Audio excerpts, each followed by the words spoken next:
Well, at first I wasn't sure it had anything to do with a UFO crash, but I started finding things. Strange artifacts from the supposed location of the second crash. Have you ever seen anything like this before? Nothing of this shape and form.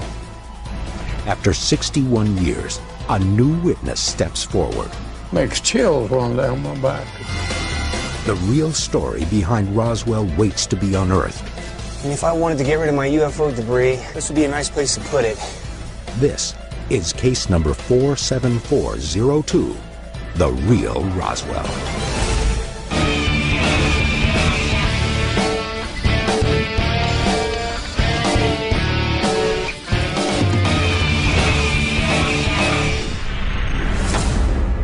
Early July 1947. Roswell, New Mexico is a quiet city of just 26,000 people. The majority of the population are ranchers or military based at the nearby Roswell Army Airfield. Little do any of them know, this sleepy town is about to receive a wake-up call.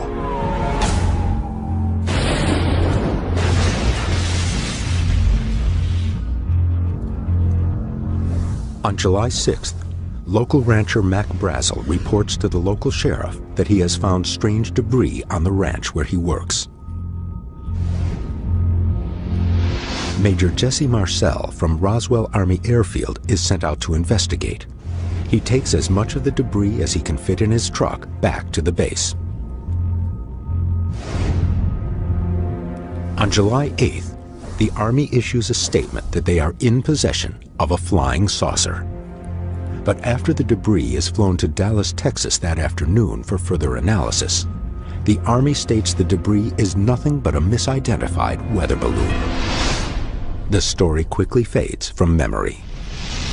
But in 1978, Stanton Friedman, a retired nuclear physicist, interviews Jesse Marcel, who has a somewhat different take on the story.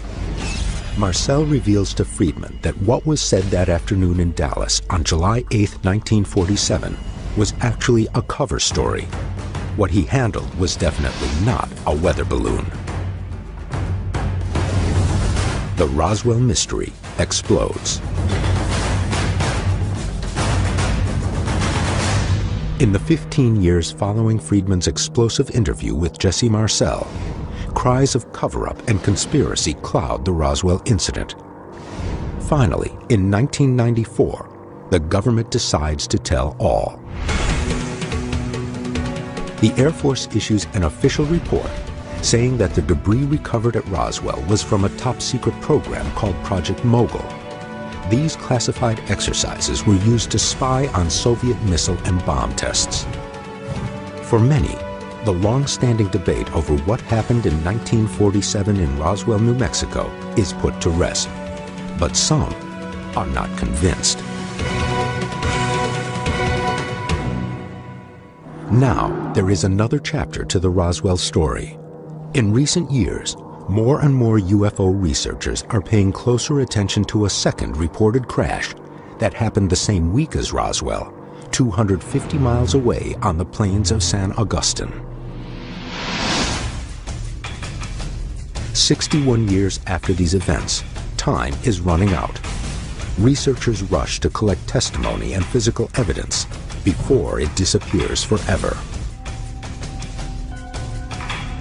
Dr. Ted Ackworth will investigate the alleged second crash site in the plains of San Agustin.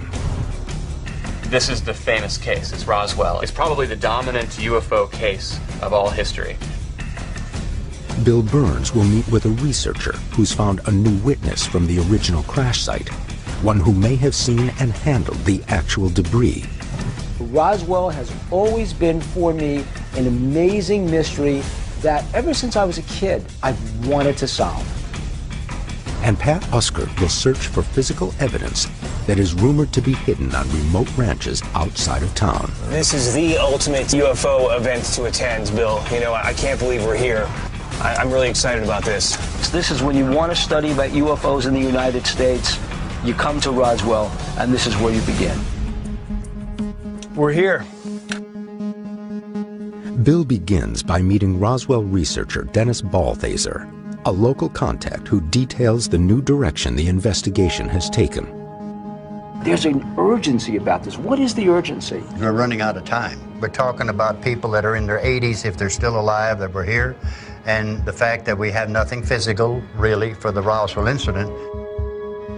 If there is metal out there, and I'm sure there is because of the number of guys that were at the crash site to help clean it up, it could be kept anywhere. I think looking at the plains of San Augustine and Roswell as a combination, or even separately, I think that needs to be worked some more. The idea of a second crash site in the Roswell incident is a theory starting to gain traction.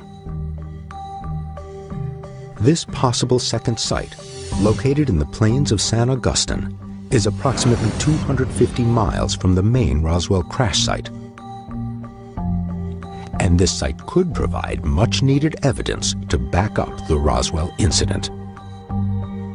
One of the biggest proponents of this theory is Stanton Friedman, the original investigator who broke the Roswell case wide open 30 years ago. I had heard the first story about Roswell, and I'd heard the first story about the plains of San Augustine. And I followed up on both, of course, and found sufficient other evidence to believe that there were at least two sites. Where does it lead us with respect to multiple crash sites? I think you needed to see the site, see how barren it is, the strange area it is, and notice that any pilot would come down in the middle of the plains instead of hit one of those mountains around there. Makes sense, that's what pilots do.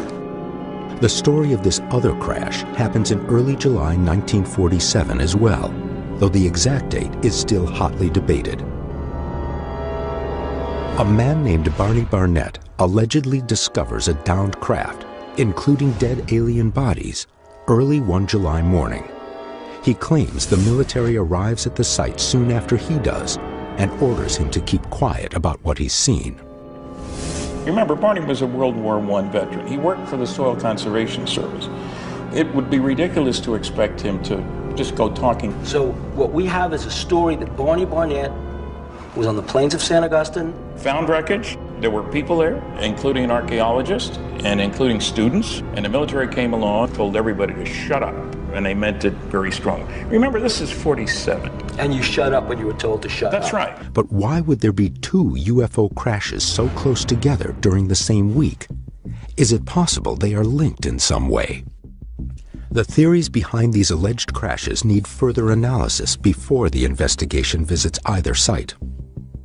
Do we know anything about the relative positions of these debris fields? Are they scattered randomly across what kind of area, or are they in line? Or? Well, most of the debris fields are around Roswell. They are around the main crash site. However, there's another one 200 miles away on the plains of San Augustine. I mean, it seems pretty unlikely that a second crash site 200 miles away, that it could be some sort of primary vehicle that hit and then bounced. I'm not familiar with any vehicles being able to bounce or debris bouncing like that. Another theory is that there were two crafts that maybe somehow collided in midair and created a sort of cue ball effect, where one craft exploded, rained debris down over the Roswell area, and the second craft, exactly, was sort of cue balled over to the plains of San Augustine. And so we have basically two crafts and two crashes. Linking the two crashes at Roswell and San Augustine will be a key focus of the investigation. Tom Carey, a researcher of the original crash, has uncovered a stunning new witness who claims he was at this site, a staff sergeant at Roswell Army Airfield in 1947. His name is Earl Fulford. I called Earl Fulford 3 years ago. He was just a face in the base yearbook. I called his number and his wife answered. And much to my surprise, she said, "I'm glad you called. He's ready to talk." Carey identified Earl through the official base yearbook from 1947. This is the first time he has ever spoken about the events he witnessed. What happened to get you involved with this Roswell incident after you were on the base? Well, it happened. We worked over here in the next hangar, and about 2 or 3 weeks before the incident, the people in town, especially, and some airmen here on the base, started seeing objects in the sky. Oh, where were the objects? They were off the corner of that hangar there. Earl describes the objects as unlike any aircraft he had ever seen. We looked up and there was 3 up there. They were circular and hung motionless, and we probably watched them for a couple minutes, and they suddenly disappeared. And this was before anything ever happened on the That's right. It was within days, maybe a week, when the crash occurred. This description doesn't match the appearance of the government's Project Mogul balloons, which had extremely long trains of various materials and were used primarily at high altitudes. Military servicemen would be unlikely to see them so low in the atmosphere, but spotting the strange orbs is only the beginning of Earl's story. The next day, Sergeant Rosenberg came in the mess hall at 5 a.m. and got 12 or 15 or maybe 20 of us and loaded us up on an Army bus and took us to the debris field about 70 miles north of Roswell. And what did you do there? Picked up some debris of a very unusual shape and feel and appearance. What was the debris that Earl Fulford and other volunteers picked up in 1947? The answer may still lie hidden beneath the desert. Show no fear.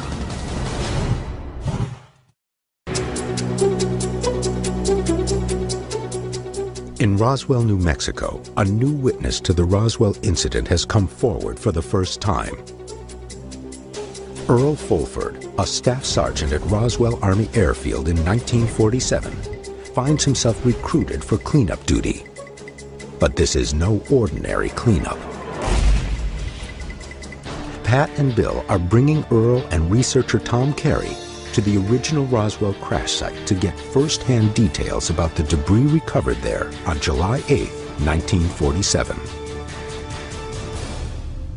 While they head to the first site, Ted is prepping the investigation's next step, a visit to a possible second crash site on the plains of San Augustine, 250 miles away.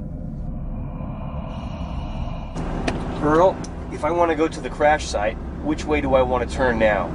You take a left right there on that road. It's in a high area like that over there. Okay. What does it feel like going back? Feel elated to be able to do something like this at 82 years old. Show no fear.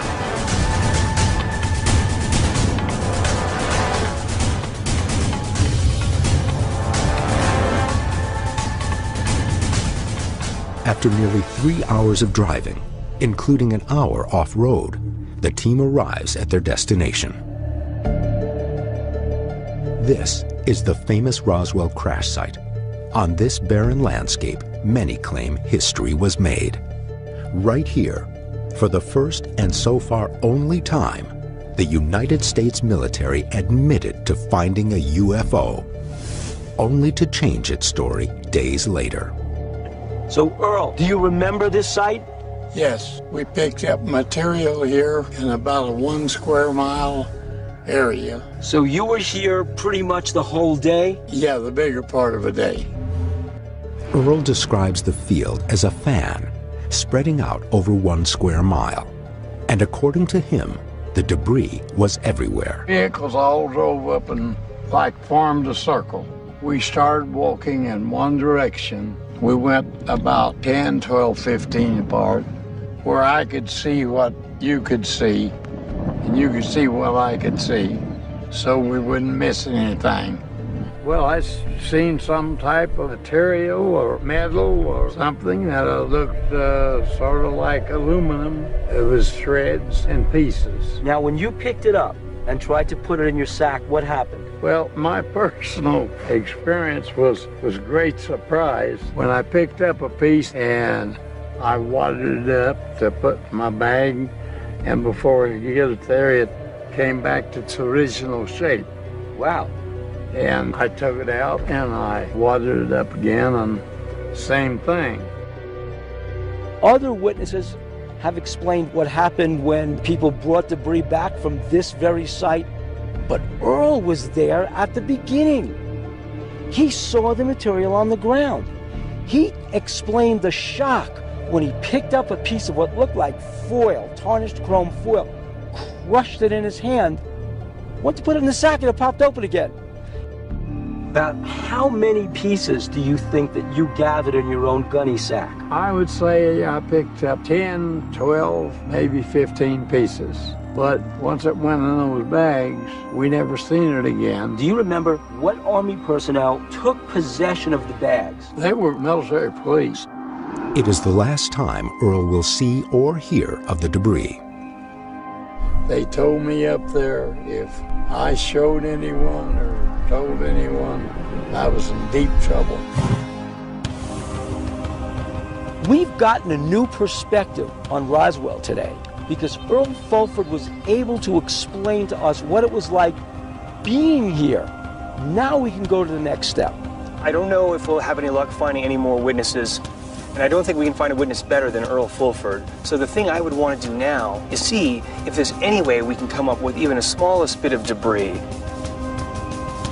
With this first-hand information from Earl, Ted looks at creating an experiment with conventional materials to see if anything that was unconventional at the time might explain what these crews were picking up. The fact that the military got to this site quickly and removed the alleged debris has frustrated UFO researchers for years. But what if they were not the first to arrive? There are rumors that local ranchers like Mac Brazel got to the crash site before the military. And according to Tom's research, they may have actually collected some of the wreckage and hidden it in nearby caves. What we're trying to do is see if there's any truth to these stories, maybe in the caves. Pat heads out to meet Sue Manis, a local rancher whose family has been here since the Roswell incident. So there are other people who come out here looking for the debris. Oh, yes. Well, we'd like to take a stab at investigating this ourselves, and we're hoping maybe you could help us find some of these caves. Well, I will try to help you find some of the caves. Some are easy to find, some are caved in. You think there's a chance that maybe some of this debris is in the caves? Where there's rumor, there is a potential for the truth. According to Sue's family, her uncle was one of the first at the crash site. She points Pat in the direction of a nearby cave, one that her uncle supposedly visited often. One theory is that he may have been able to take some of the debris with him and hid it there for safekeeping. Pat heads out to search, and after several attempts, finds a promising site. And if I wanted to get rid of my UFO debris, this would be a nice place to put it. Pat's descent must be cautious.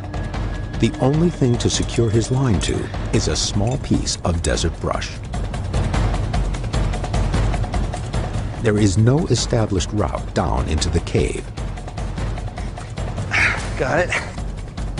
And there's no way to know what might be inside.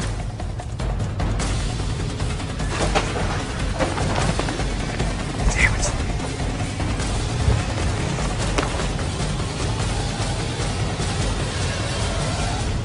Okay, well, we're gonna have a look and see what's in here.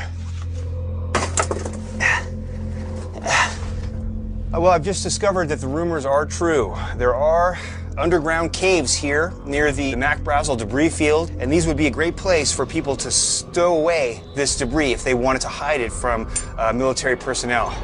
Whether or not the debris is actually down here, we'll see.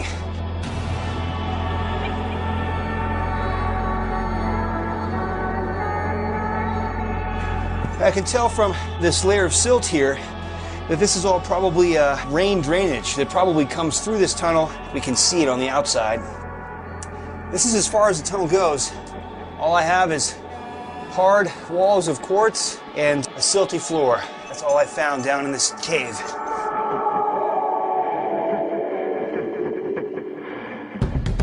Many don't realize that these caves below the desert even exist, and Pat's discovery of a cave near Sue's ranch puts the rumors into perspective. Not only do they make ideal hiding places, these caves are everywhere. These ranges are so vast, it might take months to find all the caves around here that are around the debris field.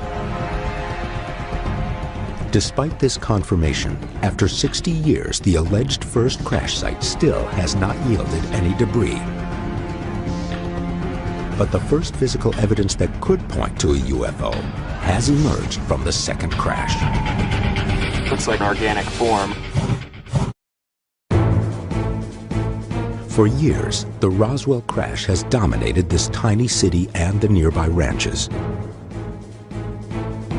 But few have paid attention to another alleged UFO crash story 250 miles west in the plains of San Augustine that reportedly happened the same week of July 1947.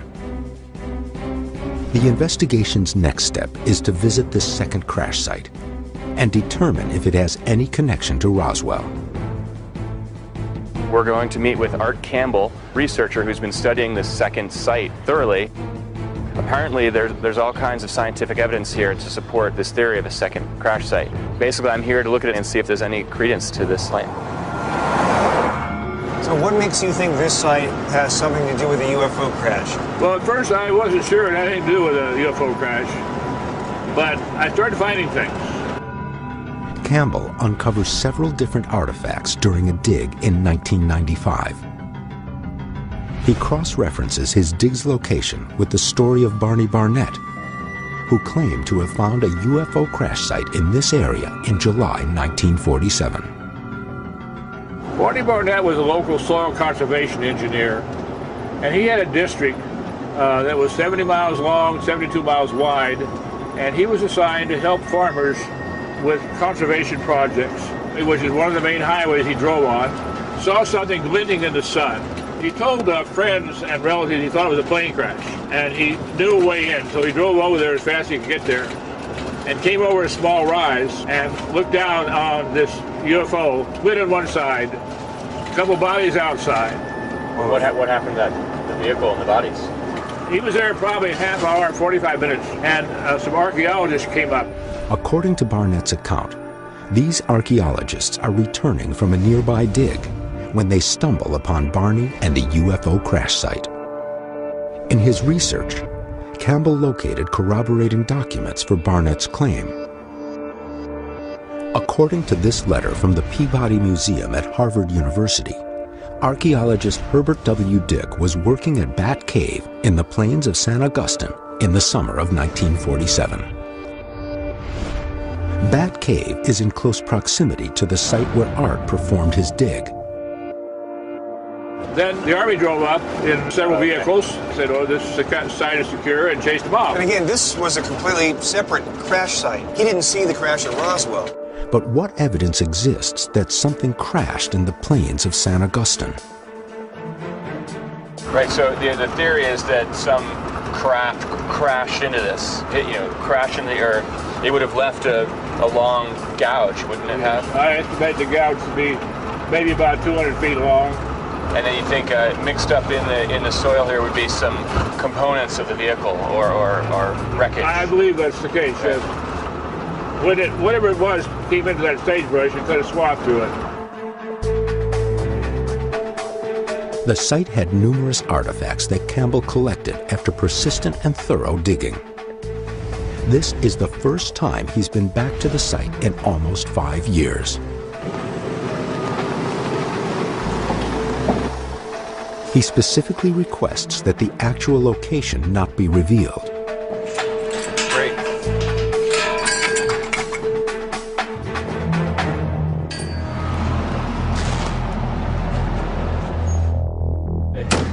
Now, I've seen this stuff at Roswell. Researchers have researched Roswell for years, but this is all new information. Not too many people know about this site here in San Augustine, so we'll be the first to really investigate this area with Art Campbell.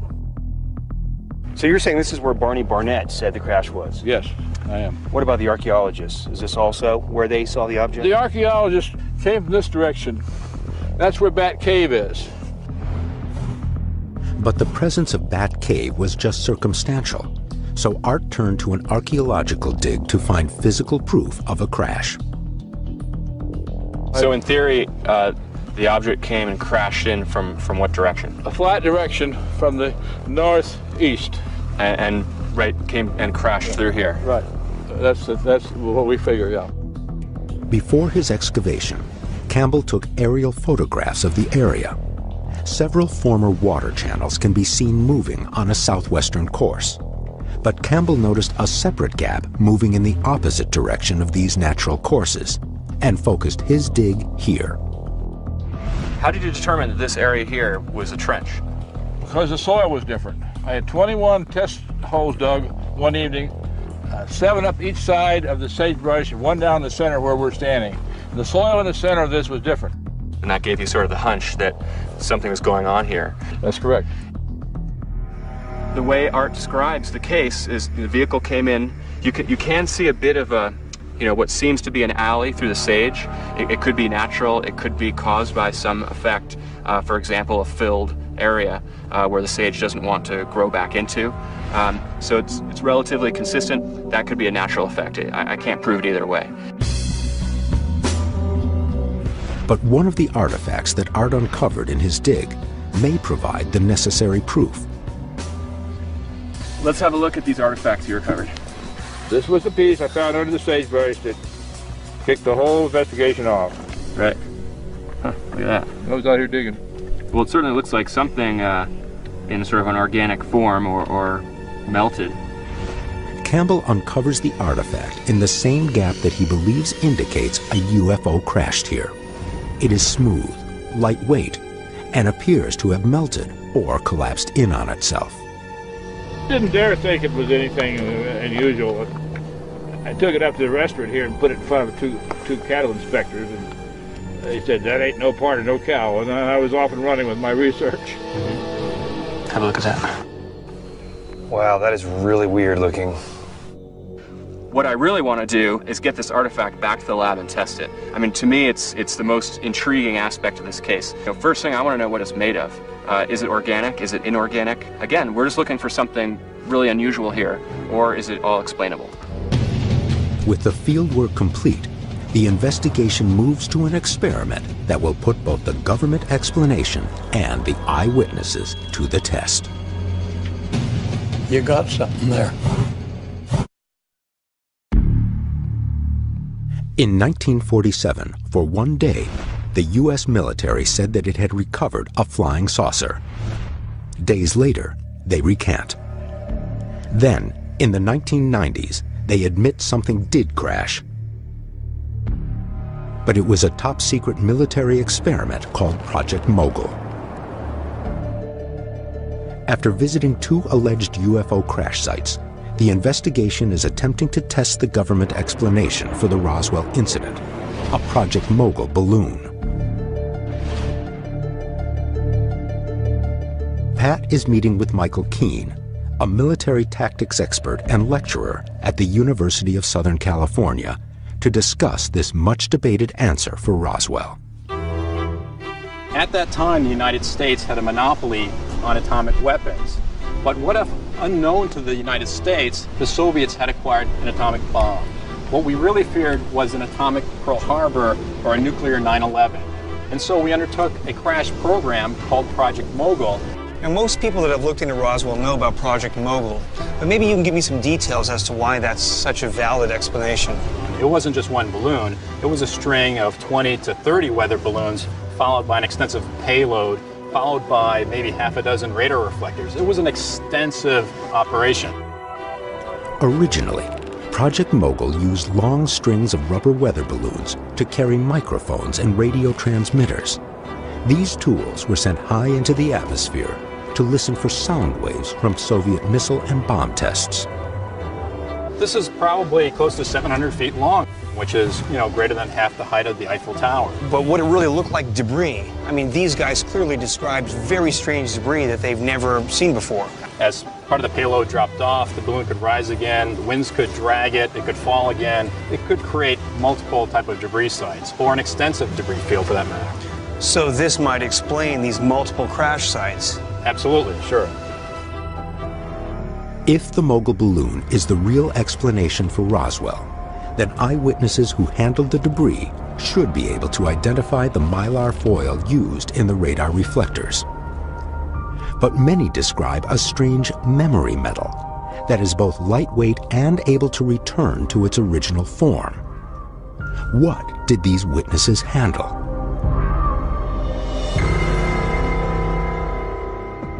At WonderWorks, a special effects house located in Los Angeles, Bill has brought in 2 eyewitnesses for the test. Earl Fulford, who claims to have handled the debris at the alleged first crash site, and Jesse Marcel Jr., who says he handled material when his father, Major Jesse Marcel, brought some of the debris home from the crash site.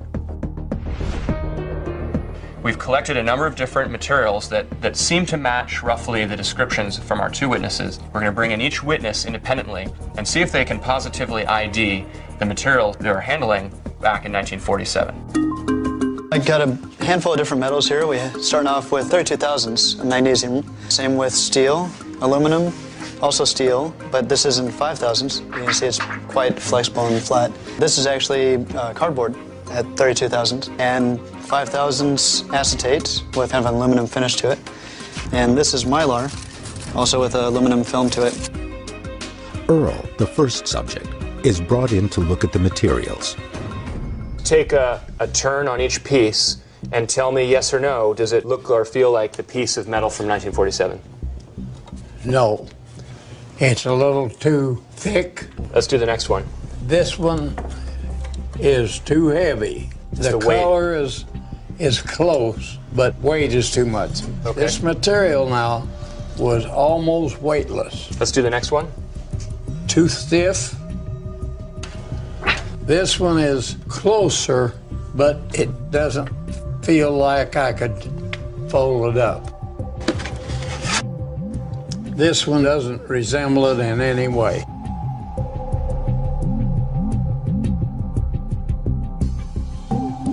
This one feels more like the material.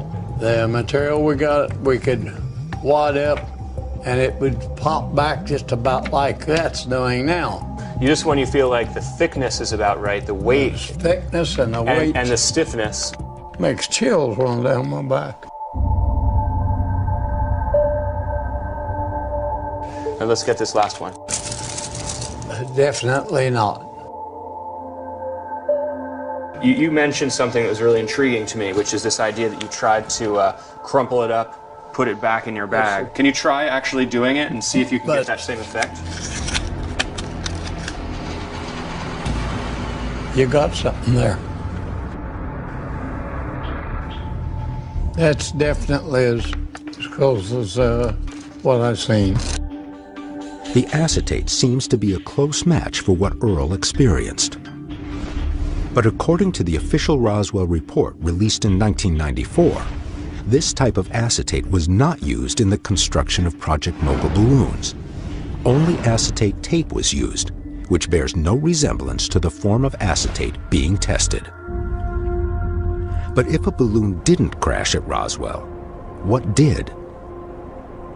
Another eyewitness may confirm or deny the findings so far. Well, we have one more witness, one of the most famous of the Roswell witnesses, Jesse Marcel Jr.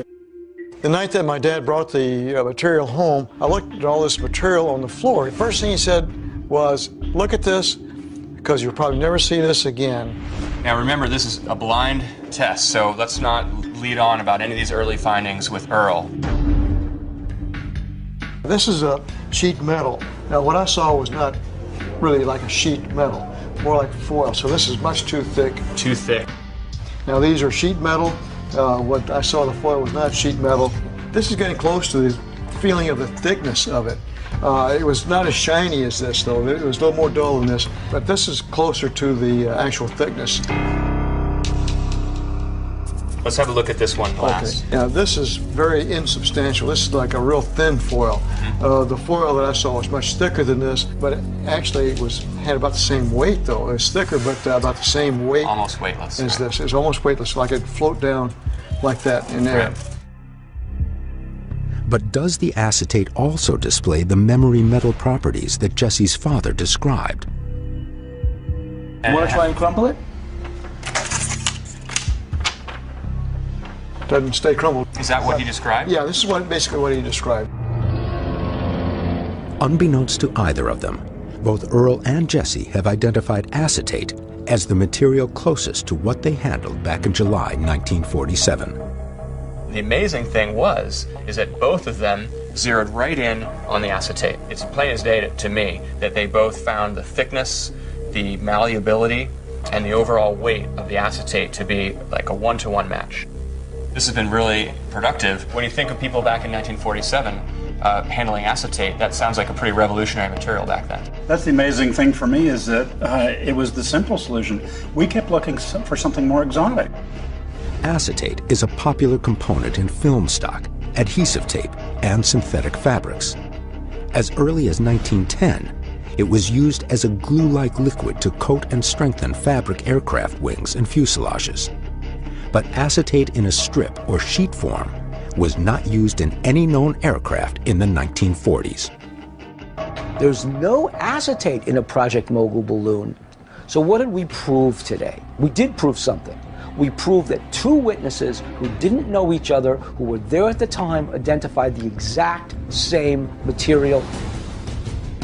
If the unknown material handled by eyewitnesses was acetate, is it from an entirely different classified project? This strange artifact could shed more light on what happened at two different sites in New Mexico in 1947. It must have been an explosion. Two eyewitnesses who claim to have handled debris in Roswell have identified acetate as the closest match for what they saw in 1947.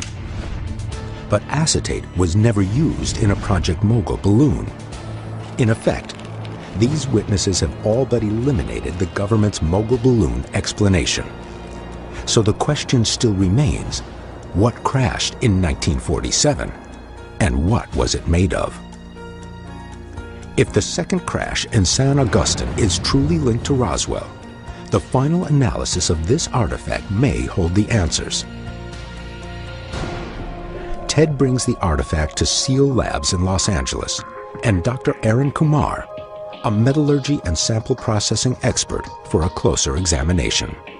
I brought the specimen in. We're looking forward to showing it to you. Here it is. Wow, what is it? This came out of an archaeological dig, and the site may have been a crash site. We're not sure. This is one of the more unusual or difficult to explain artifacts that came up out of the site. It does look pretty unusual. And we're just trying to get a sense of what it could be. Is it organic? Is it man-made? Is it natural? Well, we'll test it and figure this out. I think we should do a variety of tests on this. These tests will help prove conclusively what the object is made of.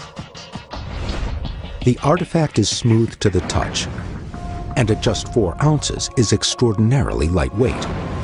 But initial looks reveal several cracks and folds that suggest there may be multiple layers to the object.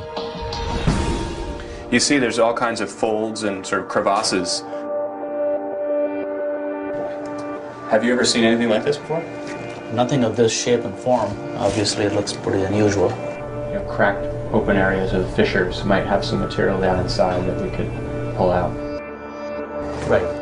While Ted and Dr. Kumar take a closer look inside the object, 2 samples of the artifact are tested to determine what the object is made of, as well as its melting point. Knowing what temperature is needed to melt the object could give a clue as to the conditions that led to it taking this form. We have this object here which we need to examine in the electron microscope. Also, if you know, some of these crevasses, there looks to be some bits of material or a powder down there. Ted and Dr. Kumar locate a few particles to examine from inside the object. Running these particles through the scanning electron microscope shows a breakdown of its basic elements. Okay, so what we see here is a large amount of oxygen and carbon, which will be component from the organic material. And it also contains quite a bit of filler material, so to say. A bit of this material comes from sand and soil and dirt as well. Nothing anomalous is found from the particle inside the object. But the results of the artifact's makeup prove surprising. Hey. Hi. What did you find?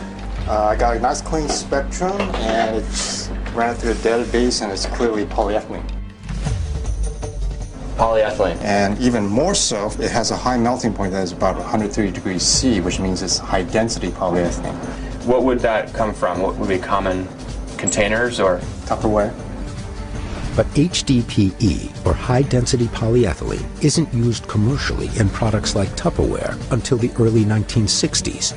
And the material itself isn't officially invented until 1953, 6 years after the alleged crashes at Roswell and San Augustine.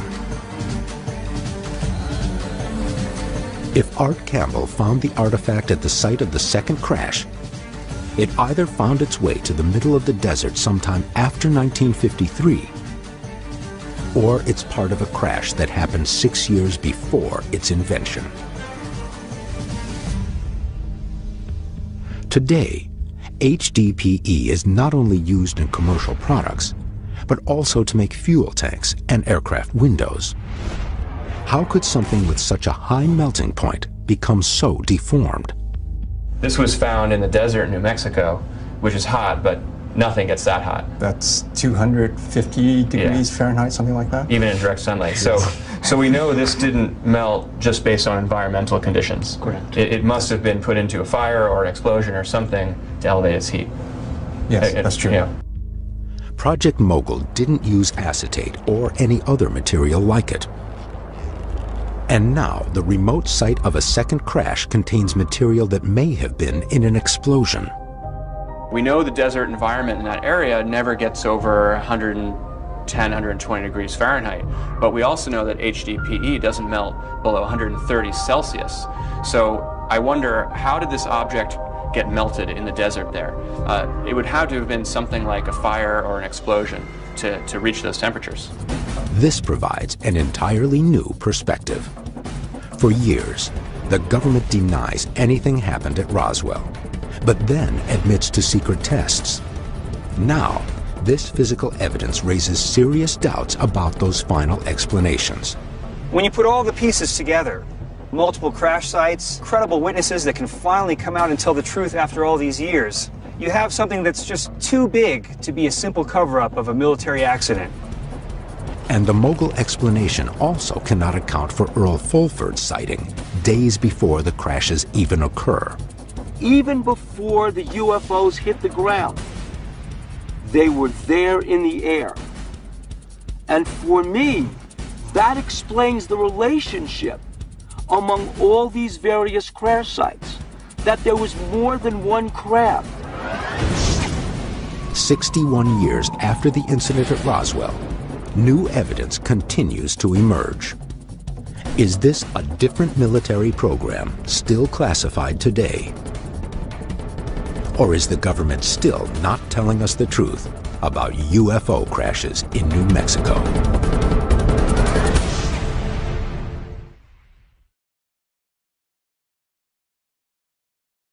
In this documentary, you will see miraculous UFO footage that has been authenticated by Top UFO. The documentary featured an extensive summary of the footage, the canisters containing the footage, an expert analysis from the likes of Stanton Friedman. One film expert noted in the documentary that the footage came in an old Soviet canister that had information labeled on it that was consistent with info written directly on the film reel. The numbers on the film's header matched the canisters they came. The header of the film had the crest of the KGB on it, and the term for top secret is shown in the first few seconds of this footage and image to the right. Having real-looking alien footage is one thing, but including the original film reel canisters means you are extremely close to proving 100% authenticity. This is something that has traditionally lacked in other more popular alien videos such as the widely known Alien Autopsy or the Alien Interview videos.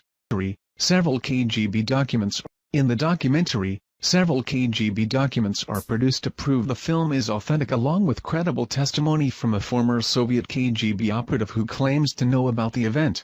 At first everyone believed that those debris were part of some novelty aircraft manufactured in the United States or England. said Pavel Klimchenkov, a former KGB operative, but having done some measurements material analysis, we came to the conclusion that none of the domestic or foreign manufacturers known to us could have produced this apparatus, at least not in the conditions existing on this planet. Along with Pavel's testimony, authentic KGB top-secret documents were obtained by the filmmakers, allegedly costing them $10,000. The documents described in detail a crash site recovery operation of a disc-shaped object and organic remains. Based on the credible testimony, KGB documents, expert film analysis and the general good feeling one gets when watching this interesting crash site video, it is safe to assume that this film indeed may be authentic. What about the autopsy? This footage will be posted in our second-part article along with thoughts and analysis, actors, training exercises, skepticism. Some have put forth the argument that an American production crew filmed the footage in March 1998. These claims are put forth on websites claiming to know the truth about this footage. To date they have failed to show even one current photo of any of the soldiers in the film nor any statements from the actors that they were indeed only actors in this film. This should be easy to obtain if the footage was recently filmed.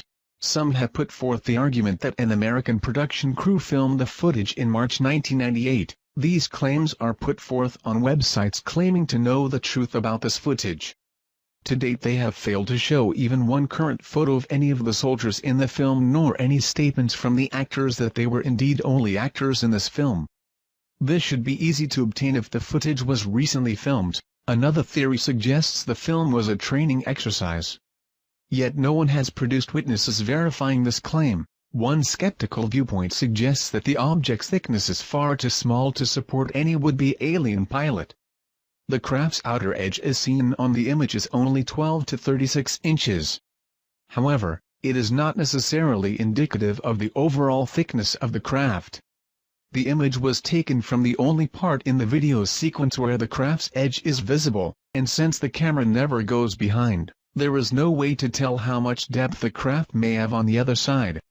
Additionally, if you consider the side facing us may actually be the bottom, we can easily see that this craft can easily fit the traditional flying saucer shape as demonstrated by the below images. In this documentary they claim that, since they only were able to acquire 4 canisters of film, more film footage of this incident is available, such as the entire digging, cleanup, and inside the craft investigation.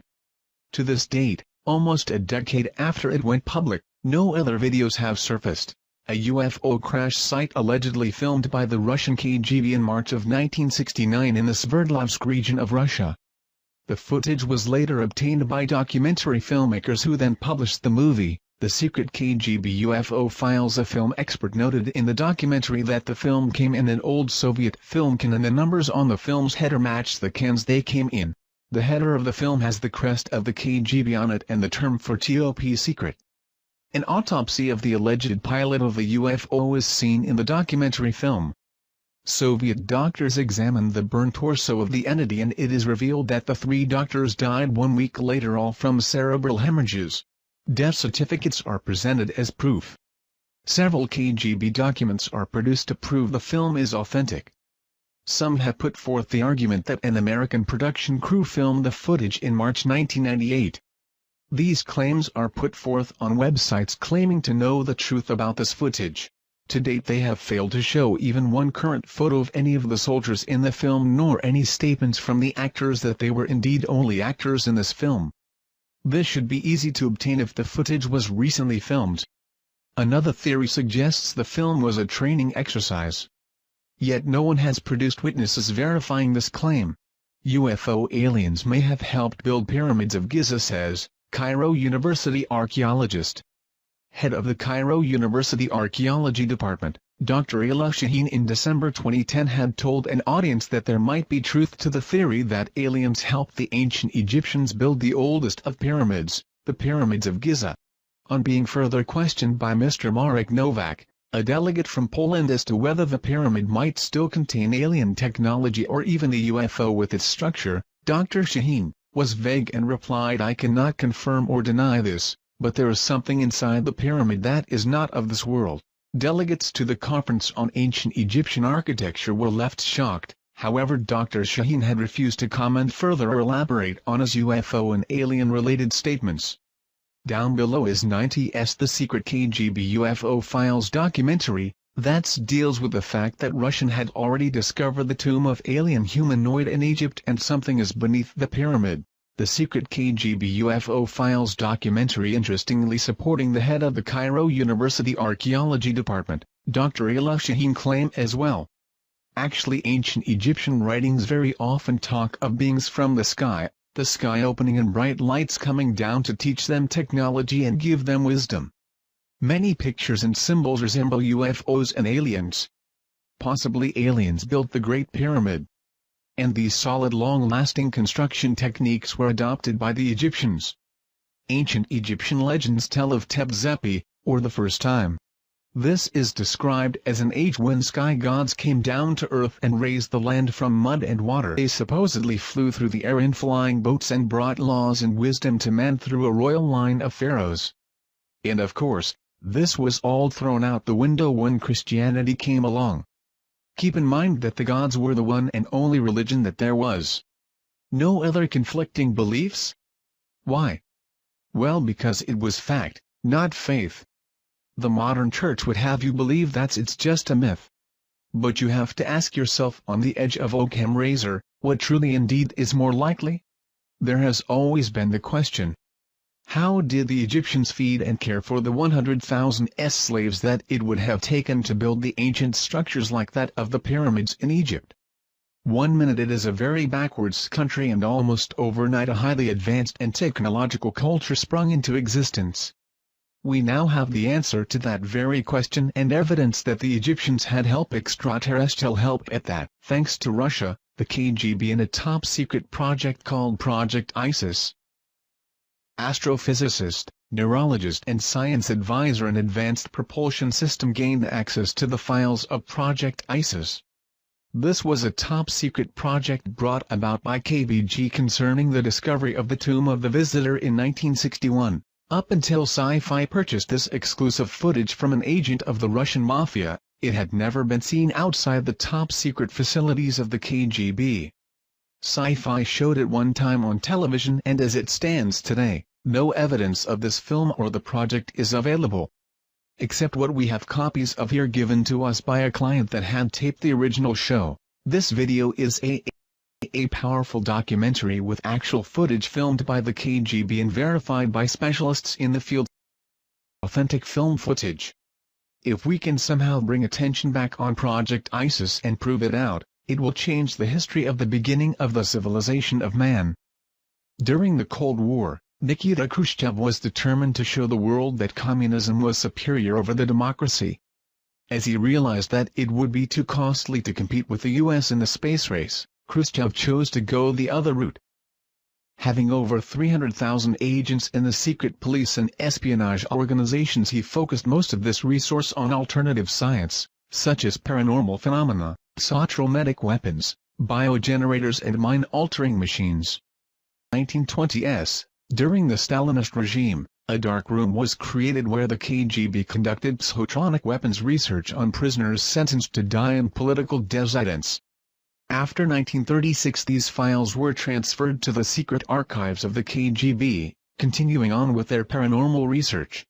Khrushchev achieved great success with his biogenerators and machines to alter human minds, which worried, naturally, the United States, knowing that the Soviet Union was there to conquer and overthrow. Russia, being that its borders surrounded the largest landmass of the world, had the largest amount of UFO sightings. If they could capture one of these flying objects and reverse engineer it, they could have the greatest advanced aeronautical designs. They got lucky in January 1986 when a spacecraft crashed in Dalgorsk but remained intact. The craft was back-engineered and the process was quite successful. But to achieve the most superior advancement in global domination, they went in search for something that was only a rumor or legend. The Chamber of Knowledge in Egypt. If the legends were true, storehouse of knowledge left behind by ancient visitors from outer space was concealed in the Great Pyramid. A team of archaeologists were composed of Egyptologists from the Russian Soviet Academy of Science, was sent to Egypt. Fearing that the CIA would learn of this expedition, the Kremlin operated with complete secrecy. By the late 1950s, Egypt accounted for 43% of all the Soviet aid for Third World nations. When they started the ISIS project, the Soviet military personnel in Egypt was estimated over 20,000. The heavy military presence was used to disguise the efforts of the mission scientists headquartered in Cairo. They would operate under the guise of Arab peasants or Russian officers. To speed things up, in 1959 the KGB recruited professional informationalists to wiretap Egyptian officials. This paid off in July 24, 1960, when a conversation was recorded that would then change myth into reality. The official had been given a call that two Bedouin had stumbled upon the tomb of the visitor. The Bedouin were in the hospital and kept repeating, "The visitor God." At this moment in time, Project ISIS became top priority, and all efforts were made to immediately follow up by having the Bedouin show them where they had found this tomb. SEIFI was able to purchase several documents and film footage as to the KGB documentations of their findings. Taken out of Egypt and brought to the secret facility of the KGB was this memo to high-ranking KGB official. My agents had secured the notes of one of the scientists working on the tomb of the visitor findings. Another was the inventory of contents taken from the tomb as follows. Location of finding. Undisclosed, 15 crates of relics, 1 partially mummified body, 1 stone sarcophagus, 8 hieroglyphic samples. Old report from a project scientist that was one of the first to enter the tomb. During the inspection of the wall segment, we noted that a strange magnet-repulsive force seemed to be emanating from the rock. We were unable to find any scientific explanation. Cryptologist report. Partial decoded message on tomb wall indicating a prophecy of the return of the winged gods. The Kremlin took the cryptologist report very seriously. KGB was ordered to determine target locations: planets, stars, galaxies. They had to duplicate the stars as they would have been over Giza thousands of years ago. They finally found it, in the stars and constellation of Orion during the year 10,500 BC. Although it was possible that the builders could have been working off plans of a time before the pyramids was constructed, this was proven not to be the case. Metal and synthetic materials of tomb were determined to be of unknown origin, and the tomb was carbon dated, giving it a dating of 10,500 BC, meaning the pyramid had to have been made at 10,500 BC.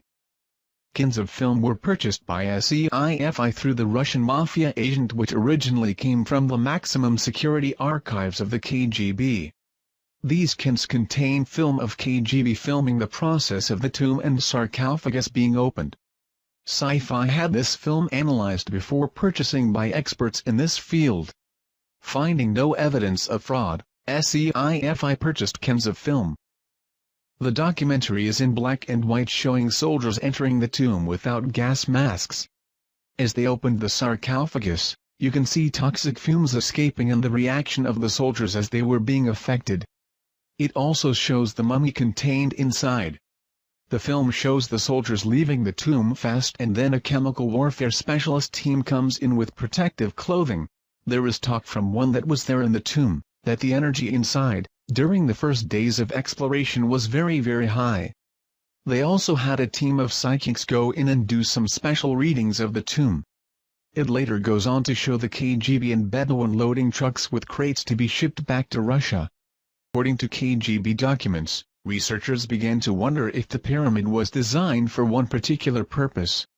They thought it was possibly a machine, being that it was designed like a three-dimensional triangular depiction of a hemisphere. Their thoughts were there must have been a reason why it was designed for resonating with the planet. Their thoughts went to a prism, and that the pyramids have powers to alter the cosmic rays, that the pyramids are huge prisms capable of concentrating energy, capturing light from the stars, which would initiate a process which would turn the pyramid into an interstellar transmitter. The three pyramids and SPHNIX could be integral parts of an immense machine designed by alien engineers linked by a master control mechanism inside the Great Pyramids. They noted that the passageway goes to main chamber, and above the sarcophagus was a tunnelled star shaft. They reasoned that when a specific star alignment occurs, a streak of energy goes down the shaft. Scientists speculated that the radiant energy hitting the sarcophagus could initiate something similar to a cold fusion reaction. The prism structure of the pyramid would then magnify and transfer to the corresponding pyramids. A united beam of energy could erupt, creating a cosmic beacon used by alien starship for future navigation. According to ancient legends all around the world, they all have the same thing in common. The visitors were like men but more like gods. They were giants. They traveled among the stars. They brought us the knowledge. Legends of the first emperors of China were called the Sons of Heaven and made the first pyramids of China. Mexico and Yucatan have similar legends. Starwalkers can be found throughout Egyptian texts and American folklore. The visitors are described as the giants, man/gods, giants or titans. And it seems all cultures may be traced to a single parent civilization. Could it be ET? Later on in the documentary, it shows them working on the mummy, attempting to give it a face and identity. A computer projection of the mummy was made as it laid in the sarcophagus. Experts that were there to observe the fluorescent reconstruction of the face described to Sci-Fi that if they had not been there themselves, they would not have believed what the face revealed after reconstruction. When skull and face was completed, it showed a humanoid type: large cranium, large eyes, small chin, small teeth, but not Earth humanoid, but some being that had to have been extraterrestrial. Later, using underground radar technology, the KBG found a passageway under the tomb of the visitor. Directly below was a large chamber. They believed they found the chamber of knowledge, but was afraid to open the tomb, thinking it could be a Trojan horse capable of blowing up the entire planet. They decided to seal the tomb, wipe away the location of the tomb and close the project. It seemed, however, that all were affected by the discovery. Some had personality changes. Some disappeared entirely, others committed suicide, and others no longer could support their old religious beliefs. The first official report of sightings, that we are aware of, was by King Tutkremani about 3,400 years ago. Sightings continued through the ages. Sightings seemed to pick up with man mastered the skies.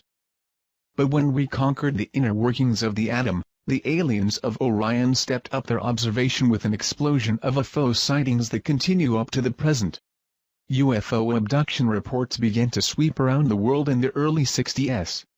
A pattern was developing, with nearly all abductees reporting physical examinations, insertion of objects and artificial inseminations. Many women abductees believed they were being impregnated to give birth to alien hybrids. In the last decade, reports such as these have risen dramatically. It may be highly likely that the genetic colonization program that started back in the ancient times has resumed. The question was asked, could they be cloning themselves by implanting their alien genes into human DNA? Are humans being transformed into an alien species through genetic engineering? The ancient Egyptians have always said that our DNA came from the heavens and that someday they would return. Did the KGB discover the truth in the Chamber of Knowledge about the true agenda of the ET? And what was discovered on the wall of the tomb of the visitor prophesies that they would return. But when? Secrets cannot be contained. Not even KGB secrets. A group of scientists, computer programs, doctors, etc., shortly after the discovery of the tomb of the visitor, came together to discuss the possibilities of this discovery. They fully believed that the visitor was none other than Osiris, the alien king. Thus they gave themselves the name, the Followers, based off the followers of Horus in the Egyptian Book of the Dead. According to Egyptian beliefs, a family of gods came from the stars to Egypt. They were the ones that gave the people of Egypt the knowledge and wisdom. Later they left Earth back to their star homes, except for Osiris. He stayed and taught the followers. It was their duty to protect and keep the ancient knowledge he gave them until his return. The Egyptians were astronomers and fully understood that the stars were the map to the great god Osiris and the afterlife. And followers would secretly come together in their homes to discuss the possibility of the return of Osiris. They believed that the second coming of Osiris would herald a new age for mankind. They believed that when the tomb was discovered and the seal was broken, a signal was transmitted to the visitors. They calculated and estimated the time it would take for the electromagnetic signal to reach the constellation of Orion. They figured that they could return no earlier than April 23, 1985. With that time frame in mind, the group left Russia and took off to Egypt, never to return.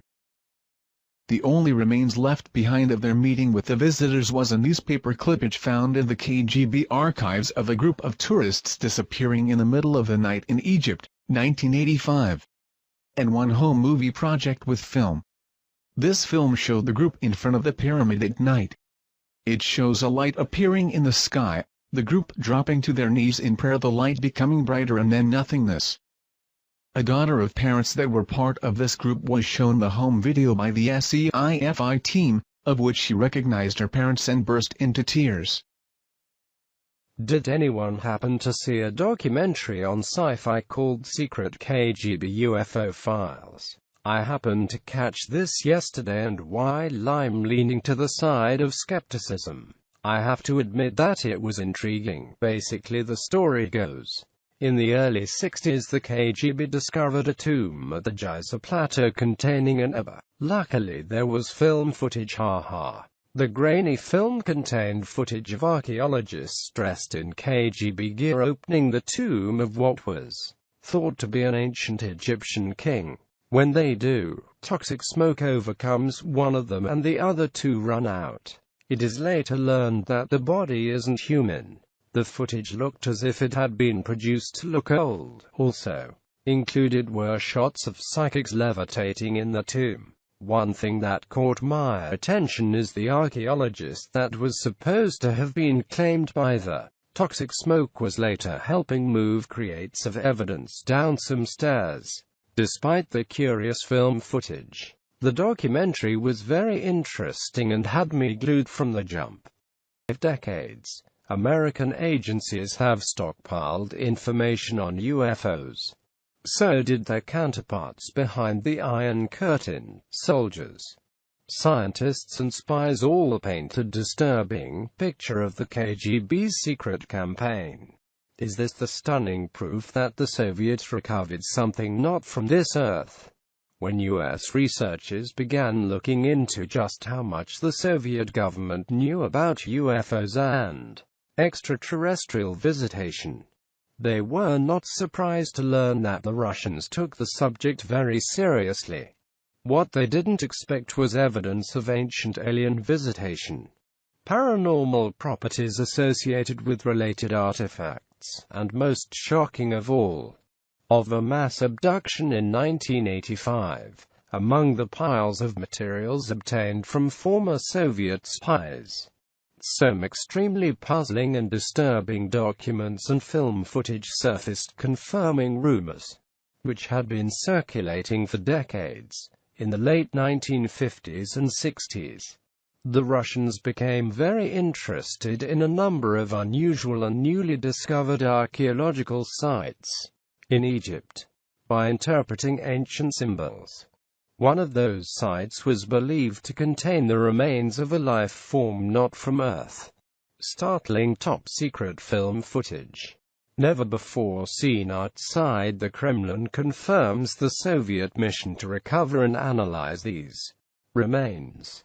Join host Roger Moore in an exclusive investigation into one of the most compelling events of our time.